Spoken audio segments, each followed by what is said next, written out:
ಪಿತ್ರಾರ್ಜಿತ ಆಸ್ತಿಯಲ್ಲಿ ಯಾವಾಗ ಮಗ ಮತ್ತು ಮಗಳಿಗೆ ಸಮಾನ ಹಕ್ಕು ಇರುತ್ತೆ ಆ್ಯಂಡ್ ಯಾವಾಗ ಹಕ್ಕು ಸಿಗೋದಿಲ್ಲ ನಿಮಗೆ, ಇದನ್ನು ನಾವು ಈ ವಿಡಿಯೋದಲ್ಲಿ ತಿಳ್ಕೊತಾ ಹೋಗೋಣ. ವಿಡಿಯೋವನ್ನು ಸ್ಟಾರ್ಟ್ ಮಾಡ್ತೀನಿ.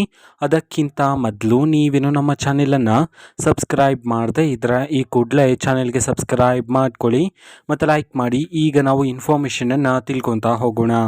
ಸೊ ಪಿತ್ರಾರ್ಜಿತ ಆಸ್ತಿಗೆ ಸಂಬಂಧಪಟ್ಟಂತೆ ಇದೀಗ ಒಂದು ಮಹತ್ವದ ಮಾಹಿತಿ ಆದರೆ ಬಂದಿರತಕ್ಕಂಥದ್ದು.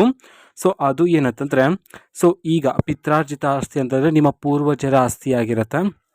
ಅದು ನಿಮಗೆ ಯಾವಾಗ ಹಕ್ಕು ಸಿಗುತ್ತೆ ಅಂತಂದರೆ, ನಿಮ್ಮ ಪೂರ್ವಜರ ಆಸ್ತಿ ವಿಭಜನೆ ಆದಾಗ ಸೊ ಅದು ನಿಮ್ಮ ತಂದೆಯವರಿಗೆ ಅದರಲ್ಲಿ ಪಾಲು ಸಿಕ್ಕಿದ್ರೆ, ಸೊ ಅವರೇನಾದರೂ ವಿಮೆ ಏನಾದರೂ ಬರೆದಿದ್ರೆ ಸೊ ಅವರ ಪಾಲಿಗೆ ಸಿಗುತ್ತೆ. ಇಲ್ಲ ಅಂತಂದರೆ ಅವರ ಮಕ್ಕಳಿಗೆ ಅದರಲ್ಲಿ ಹಕ್ಕು ಇರುತ್ತೆ ಅಂತ ಹೇಳಿ ತಿಳಿಸಿರ್ತಕ್ಕಂಥದ್ದು.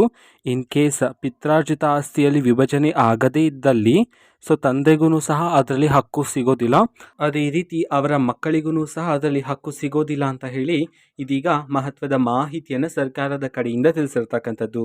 ಓಕೆನಾ. ಸೊ ಪಿತ್ರಾರ್ಜಿತ ಆಸ್ತಿಯಲ್ಲಿ ವಿಭಜನೆ ಆಗಿದ್ದರೆ ಅದು ನಿಮ್ಮ ತಂದೆಯವರಿಗೆ ಅದರಲ್ಲಿ ಪಾಲು ಸಿಗುತ್ತೆ. ಸೊ ಅವರು ನಿಮ್ಮ ಪಾಲಿಗೆ ಮಾಡಿಕೊಡ್ಬೋದಾಗಿರುತ್ತೆ. ಓಕೆನಾ. ಸೊ ವಿಭಜನೆ ಆಗಿಲ್ಲ ಪೂರ್ವಜರ ಆಸ್ತಿಯಲ್ಲಿ ಅಂತಂದರೆ ನಿಮ್ಮ ತಂದೆಯವ್ರಿಗೂ ಅದರಲ್ಲಿ ಹಕ್ಕು ಇರೋದಿಲ್ಲ, ಅದೇ ರೀತಿ ನಿಮಗೂ ಸಹ ಹಕ್ಕು ಇರೋದಿಲ್ಲ ಅಂತ ಹೇಳಿ ಮಹತ್ವದ ಮಾಹಿತಿಯನ್ನು ತಿಳಿಸಿರ್ತಕ್ಕಂಥದ್ದು. ಇದು ಇವತ್ತಿನ ಒಂದು ವಿಡಿಯೋ. ಸೊ ಇದೇ ರೀತಿ ಎಲ್ಲ ಯೋಜನೆಗಳಿಗೆ ಸಂಬಂಧಪಟ್ಟಂತೆ ಇಂಪಾರ್ಟೆಂಟ್ ಅಪ್ಡೇಟ್ಗಳು ನಿಮಗೆ ಈ ಒಂದು ಚಾನೆಲಲ್ಲಿ ಇಮಿಡಿಯೇಟ್ಲಿ ಸಿಗ್ತಿರುತ್ತೆ.